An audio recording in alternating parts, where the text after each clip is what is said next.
Nagbanta si House Speaker Pantaleon Alvarez na aalisin niya sa pwesto ang mga lider sa Kongreso na hindi boboto pabor sa death penalty bill. Kasama sa binabangga ni Alvarez si dating Pangulo at ngayon Pampanga Congresswoman at Deputy Speaker Gloria Macapagal Arroyo na kontra sa death penalty. May report si Tina Panganiban Perez.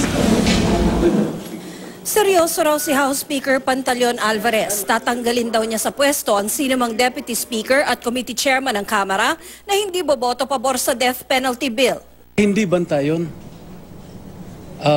Talagang totoo yun. Oo. Tototohanin niyo po yun? Oo, siyempre. Sinabi ko na eh. Kasama sa binabangga ni Alvarez si dating Pangulo at ngayon Pampanga Representative at Deputy Speaker for Luzon na si Gloria Macapagal Arroyo. Anti-death penalty si Arroyo at sa kanyang administrasyon na abolish ang death penalty law. We have to replace her as the Deputy Speaker. Hindi naman kasi natin pinipilit, no, na sumama sa atin.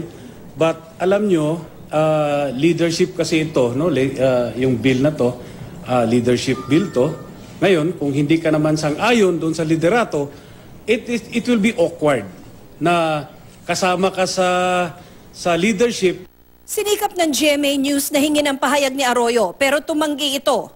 Binitiwan ni Alvarez ang banta matapos ang biglaang caucus na kanyang pinatawag kasama ang mga taga-PDP laban at mga taga-majority bloc para pag-usapan ng panukala.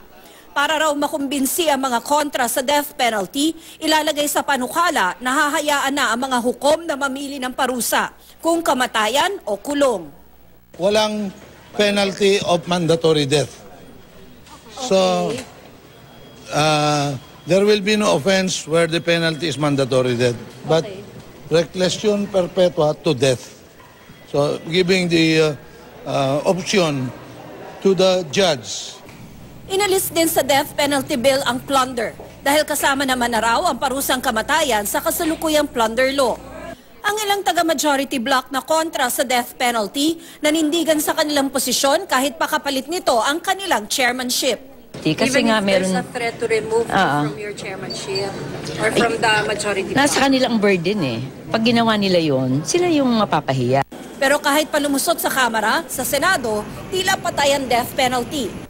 Maliban kasi sa naniniwala ang mga senador na di raw ito sagot sa kriminalidad, kontra rin ito sa mga international na kasunduang nagsusulong sa mga karapatang pantao na pinasok ng Pilipinas.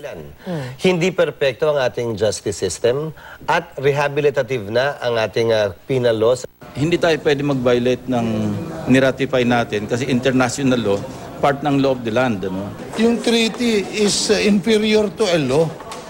Kasi nga, a treaty is entered into by the President and concurred by the Senate. Di ba? Ratified by the Senate. Wala naman kaming participation sa... May Supreme Court decision na raw doon, sir. Tignan natin. Edi questionin nila. Tina Panganiban Perez, GMA News.